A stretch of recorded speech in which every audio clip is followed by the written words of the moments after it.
Good morning, students. We are going to start our lesson, and today we are going to start from page number 75. And in this, we are going to see about the we can say the handling the text.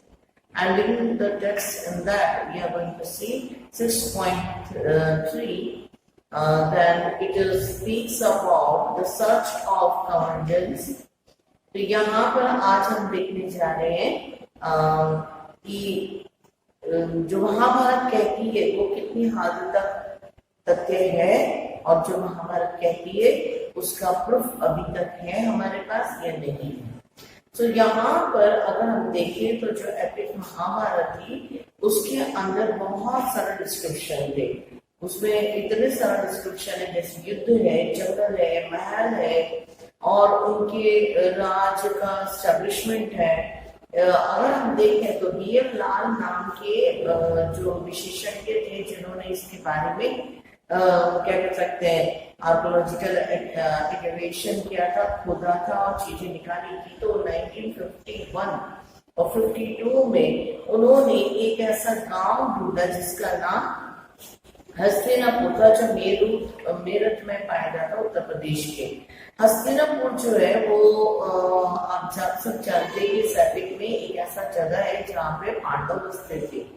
परंतु ये नहीं कह सकते कि वो जो गांव था हस्तिनापुर नाम का वो वही जगह थी जो कि क्या है वहां पर पाई जाती है, क्योंकि महाभारत का जो हस्तिनापुर है वो दो एरिया था, दो नदियों से बना हुआ इलाका था, दो एरिया था और वो गंगा का दूर था जहाँ पे कुरु जो राज्य था वो स्टैब्लिश हुआ था। वो हस्तिनापुर जो है कुरु राज्य के कैपिटल के रूप में पाया जाता था टेक्स्ट के अनुसार, महाभारत टेक्स्ट के अनुसार।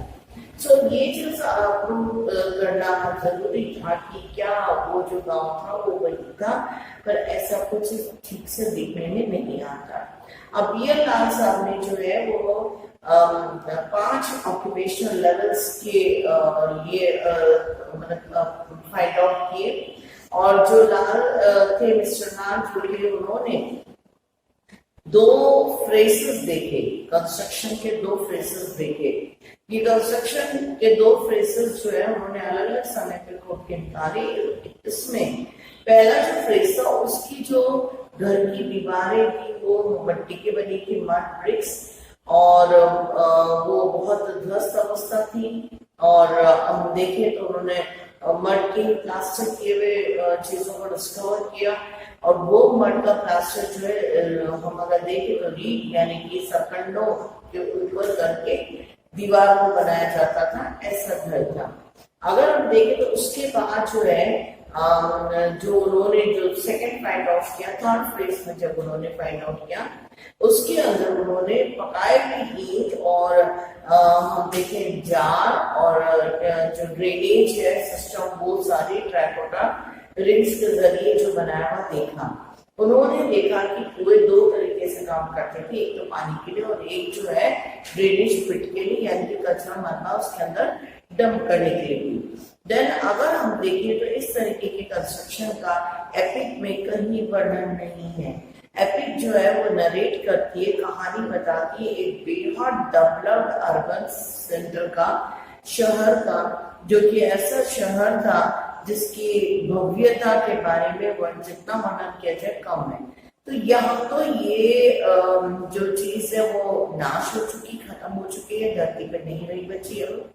या फिर एक कविकार की कविता का एक उसकी सोच की एक उड़ान रही है, पोएटिक फैंसी, जो उसकी कल्पना और उसकी सोच की जो उड़ान उसने इस एपिक में डालने की कोशिश की वो है। तो कई बार अगर हम देखें तो जो लिखा गया उसको स्पेसिफाई करता हुआ, उसको प्रूफ करता हुआ कोई भी अगर हम देखें तो एविडेंस उतना पुख्ता हमें अवेलेबल नहीं होता। देन इसके बाद अगर हम देखें तो आप पेज नंबर 76 में आएंगे तो वहां पर एक और जो क्या कह सकते हैं एक और नाटक का एक दूसरा हिस्सा दिखता है जिसमें हम देखें तो द्रौपदी की शादी है।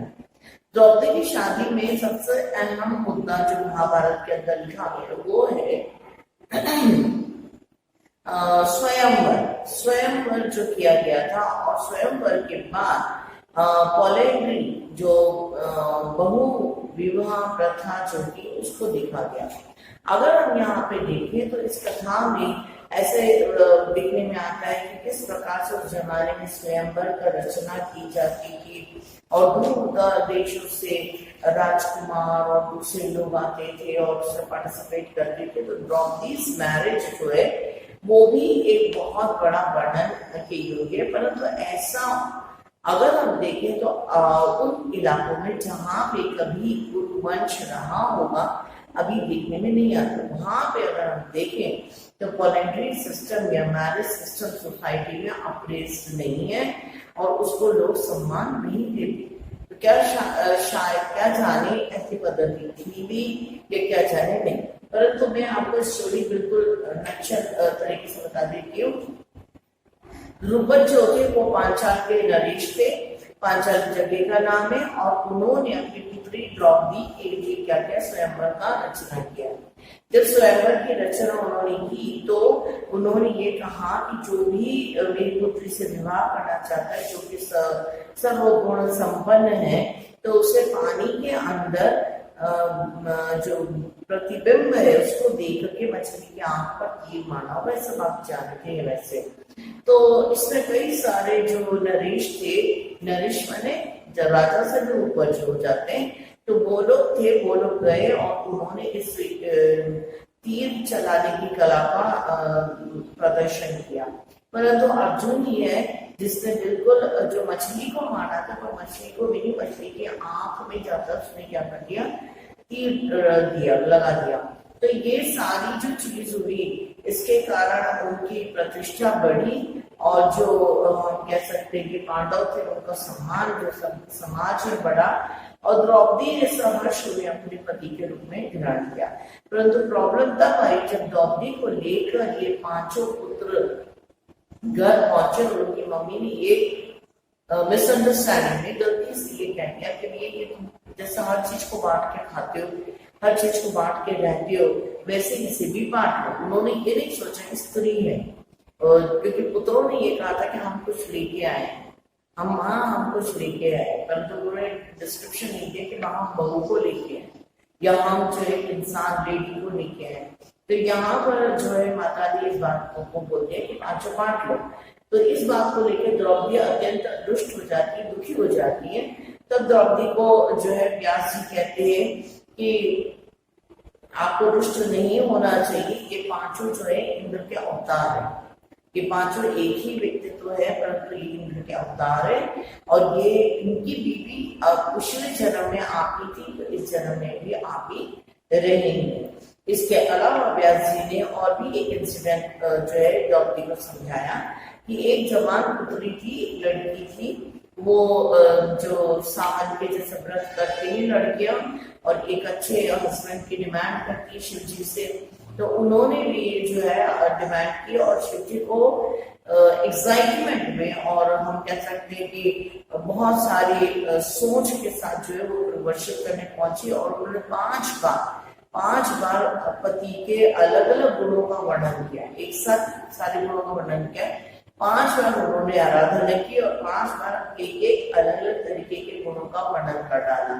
अब शिव जी ने क्या कर दिया, तथास्तु कर दिया, यानी कि 5 पति उनको मिले, वो द्रौपदी ही थी। अतः वो देवी देवता अपनी जगह सही है, क्योंकि द्रौपदी ने बोला था कि ये मेरी जिंदगी के साथ ऐसा भगवान ने क्यों किया। तो वेदव्यास से इसको कंप्लीट करते हैं कि ये इसलिए हुआ क्योंकि तुमने खुद 5 तरीके के पति मांगे थे, और ऐसा इंसान हो नहीं सकता कि 5 गुण उसमें होते, इसलिए तुम्हें 5 का वरण यानी 5 के साथ जीवन जीना पड़ेगा। तो ये तो होती है हिस्ट्री स्टोरी की बात। फिर हम आगे चलते हैं कि क्या उस जमाने में या उसके बाद वॉलंटरी मैरिज को रिस्पेक्ट दिया गया था। अगर हम देखें तो ओके, वॉलंटरी मैरिज उस समय था, और उस जमाने में राजा महाराजा या राजकुमारियां या रानियां की इस प्रकार से हम देख सकते हैं कि एक से ज्यादा विवाह का पद्धति देखा जाता है। परंतु सही में अगर हम देखें तो ये सिर्फ अपर कास्ट या अपर सेक्शन में ही देखा गया, उसके बाद इसको हम दूसरे एपिसोड्स में या दूसरी जगह पर नहीं देखते। इसका मतलब कहीं ना कहीं ये वॉलंटरी मैरिज या बहु विवाह जो था, बहुत सारे विवाह करने की पद्धति जो ब्राह्मणों की दृष्टि में या ब्राह्मण टेक्स्ट में अपरेटेड नहीं था, अप्रेज नहीं था, उसकी सम्मान नहीं करते थे वो लोग, अतः उन्होंने उसको सपोर्ट नहीं किया। इसके बाद अगर हम देखें तो जहां तक ब्राह्मणिकल पॉइंट ऑफ व्यू है, वो ये सब प्रैक्टिस जो है, वॉलंटरी प्रैक्टिस जो है अनयूजुअल थी, डिजायरेबल थी, और इससे समाज के अंदर क्या होता है, भ्रष्टाचार फैलती है, ये चीजें जो है पाई जाती है। अगर देखें तो ये जो है हिमालय के इलाके या हिमालय के पास वाले इलाकों में उस जमाने में देखने में आया कि औरतों को लेकर लड़ाई, वॉरफेयर तो शुरू होता था, क्योंकि उस लड़ाई में कौन उस पत्नी को लेगा और वो पत्नी किसके पास जाएगी, ये एक बड़ा मुद्दा उस समय शुरू हो गया था। लास्टली हम लास्ट पैराग्राफ में है, some early sources suggest that the polity was not the only argument most liberated from the marriages. Why? That did the author used to associate it with the practice with the central character of Mahabharata. तो अब हम आते वापस से वहीं पर हमारे महाभारत की अस्तित्व के ऊपर। अगर हम देखें तो कैसे एक कथा नायक है, कैसे एक ऑथर जो है वो अपनी ऑडियंस को वो चीज लिख रहा है जो कि उस जमाने में प्रशंसनीय नहीं थी, और जो चीज उस जमाने में प्रैक्टिसेबल नहीं थी और ना ही अब प्रैक्टिसेबल है, तो वो उसने महाभारत के मुख्य किरदार, मुख्य केंद्र की कहानी के रूप में क्यों डाला, या उसका डालने का मुद्दा क्या था, तो ये जरूरी है समझना। Then we need to remember that the creative literature often has its own narrative requirement and does not always literally reflect the social realities। पर ये जरूरी भी है कि कई बार हम देखते हैं कि जो कथानायक होता है या ऑथर होता है, वो अपनी परिकल्पना को एक रूप देने के लिए कुछ इलस्ट्रेटेड या कुछ अलग प्रकार की इमेजेस को क्रिएट करता है। हो सकता है कि महाभारत में जो इस प्रकार की सोच को क्या किया गया हो, आगे बढ़ाया गया हो, और ये आगे क्योंकि ये जो है वो सब लिटरेचर और सोशल रियलिटी से दूर रखकर इसको क्या किया गया, बनाया, ताकि जो कथा है वो जिस तरीके से वो चाहते हैं वैसे को बढ़ा सके। तो अब हम जा रहे हैं main last point of your lesson में, ड्रामेटिकल टेक्स्ट। महाभारत कितने वर्षों पहले लिखा हुआ एक महाकाव्य है, पर उसकी प्रभु सत्ता जो है, उसकी जो हम कहते हैं क्या कह सकते, समय को तोड़ते, ब्रेकिंग ऑफ द टाइम, वो आज भी उतनी ही क्या है, प्रसिद्ध है। लोग उसे उतना ही इम्पोर्टेंस देते हैं, उसके रिस्पेक्ट करते, उसको पढ़ना पसंद करते हैं। तो अगर हम देखें तो महाभारत जो है एक क्या कह सकते हैं, एक तीव्र जो है टेक्स्ट है, जिसका मतलब कभी अस्तित्व खत्म नहीं हो सकता। The growth of Mahabharata did not stop with the Sanskrit version. Over the centuries, the version of the epics were written in the variety of languages through an ongoing process of the dialogues between the people community and those who wrote the text. Several stories had that origin in the specific region or circulated among the certain people found their way into the epic. At the same time, the central story of the epic was often retold in different ways. The episodes were depicted in the scripts that painting. They also provide theme for the wide range of performing art, play, dance and other kind of narration. अगर हम देखें तो महाभारत एक महाकाव्य है, परंतु उस महाकाव्य के साथ बहुत सारी चीजें जुड़ती चलती है, जैसे नृत्य नाटिका। नृत्य नाटिका मतलब गाकर बोला जाता था और नाटक चलता रहता था। जब इसके अलावा संस्कृत के इसके कंस्ट्रक्शन हो गए थे, संस्कृत के इसके किताब बना दी गई थी, परंतु जब संस्कृत के और वर्जन्स बने, बहुत सारे लोकल और विदेशी भाषाओं में भी इसका ट्रांसलेशन किया गया। कई लोगों ने महाभारत को मद्देनजर रखकर उसकी कथा नायक को यानी कि उसके अंदर से निकली हुई स्टोरीज को क्या क्या अपने हिसाब से क्रिएट किया, अपने हिसाब से उसके ऊपर विचार करके और नई कहानी बनाई। यानी महाभारत रुका नहीं, उसमें बहुत सारे क्या हो गए एरा निकल गए, बहुत सारे इलाके, बहुत सारे नरेशन और बहुत सारे सिस्टम्स निकल गए। उनमें से एक अगर हम देखें तो महाश्वेता देवी जो थी उन्होंने बहुत ही खूबसूरत तरीके से संस्कृत डिस्क्रिप्शन में निकाला और डिस्क्रिप्शन में से निकाला और जो युद्ध का है और पांडव की जो लाइफ है उसको निकाला। इसके बाद उनकी एक चीज बहुत ही इम्पोर्टेंट थी, उसमें एक शॉर्ट टाइटल स्टोरी है, ये जरूर आप देख लें, ये आपके पेज नंबर 78 के अंदर सेकंड पैराग्राफ में आ रहा है। तो यहाँ पर अगर हम देखें तो इसके अंदर स्टोरी का टाइटल है कुंती और Nishadi. Kunti was not like that, Kunti जंगलों में रहने वाली नहीं थी, परंतु उसको संबोधित किया है कुंती और निशादी। तो यहाँ पर महाश्वेता जो है वो महाश्वेता जी जो कहना चाहती है वो ये था कि महाभारत की कथा में एक कथा था, एक कहानी थी कि लाख का घर महल बनाया उन्होंने। लाख मतलब लाख जो चूड़ियों के अंदर डाला जाता, आग लगते पिघल जाता है। तो लाख का जो बहुत बेहद खूबसूरत जो महल बनाया और जिसको देखने दुर्योधन आए थे, तो दुर्योधन का पांव मतलब गिर पड़े उसमें, उनको समझ नहीं आया कि पानी है या जमीन है, और उसको देख के द्रौपदी बेहद जोर से हंस पड़ी कि अंधे का बेटा अंधा। ये स्टोरी यहीं से चढ़ रही है। तो जब उसने ये सुना दुर्योधन ने, तब से उसके मन में इसको देखकर एक द्वेष हो गया कि मैं इसको नीचा दिखाऊंगा, उसकी जिंदगी को खराब करूंगा।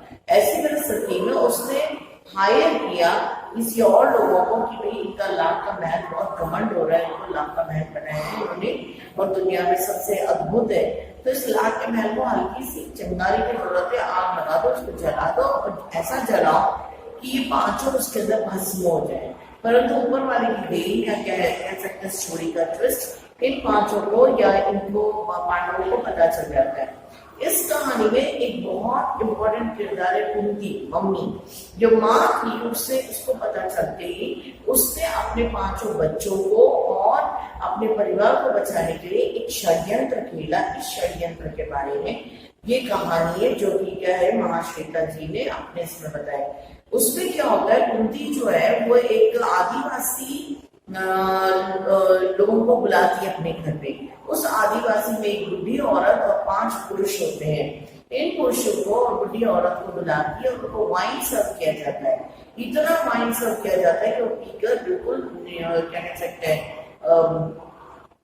वो हो जाते हैं, नशे में बुजुर्ग होकर गिर पड़ते हैं। जब वो गिर पड़ते हैं तो उनको इस महल में, लाख के महल में छोड़कर अपने पुत्रों सहित ये तहखाने से निकल जाती है। परंतु वो जो 5 पुत्र और जो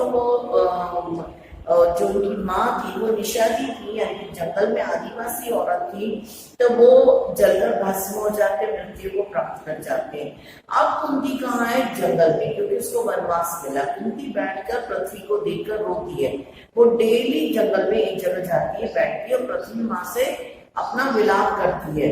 जब वो विलाप करती तो वहां पर एक निशादी होती है, यानी कि एक आदिवासी महिला छुपकर इन सब बातों को सुनती है और वो हर दिन छुप छुप कर उसको देखती है और सुनती है। परंतु कुंती छुआछूत वाली भावना थी तो उसे पता ही नहीं चलता कि कोई मुझे देख रहा है। एक दिन हवा बदलती है, हवा का रुख बदलता है, चिड़िया पक्षी जो है वो अपनी अलग तरह की गतिविधि करती, तो कुंती को शक होता है कि कुछ है मेरे आसपास। और वो जब देखती है तो देखती है कि एक निशादी जो है वो उसको देख रही है। तो वो निशादी से पूछती है कि तुम यहाँ क्या कर रही हो, क्या तुम मुझे हर दिन देखती हो? तो निशादी बोलती है कि हाँ, क्यों, मैं देखती हूँ क्योंकि तुम मेरे से कम नहीं हो।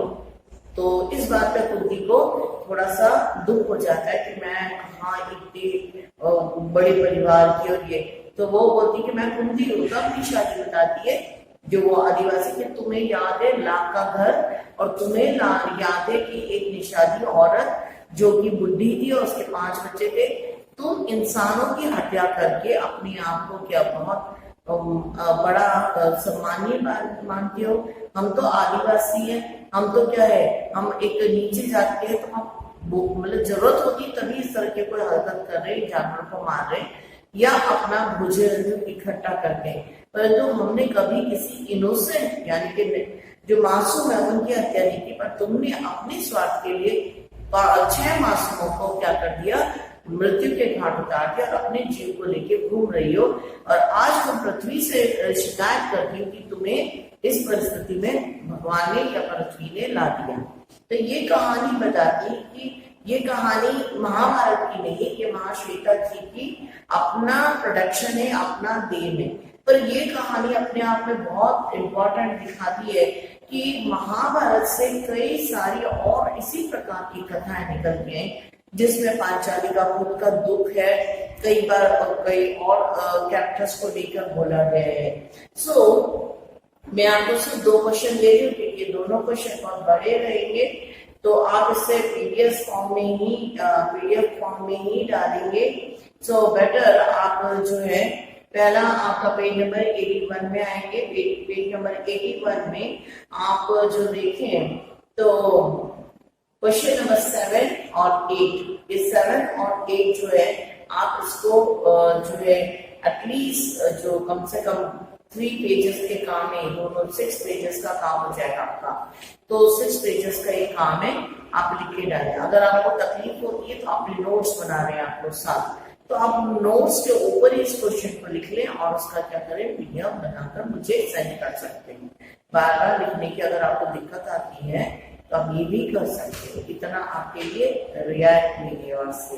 Have a nice day. Okay, एक और बात मुझे कहना है, कई बार लेसन डालने के बाद मैं देखती हूँ 12 आवर्स हो जाते हैं, 5 ने देखा, 4 ने देखा, 3 ने देखा। आप 19 स्टूडेंट्स हैं, मैं ये देख रही हूँ, चेक कर रही हूँ, 19 के 19 स्टूडेंट्स को टाइम से लेसन देखना चाहिए। एटलीस्ट आपको 12 आवर्स के अंदर देखना ही चाहिए। देखिए प्रोजेक्ट भी है, प्रैक्टिकल के मार्क्स भी हैं, so you better to understand that. Okay, so keep it up. Have a nice day.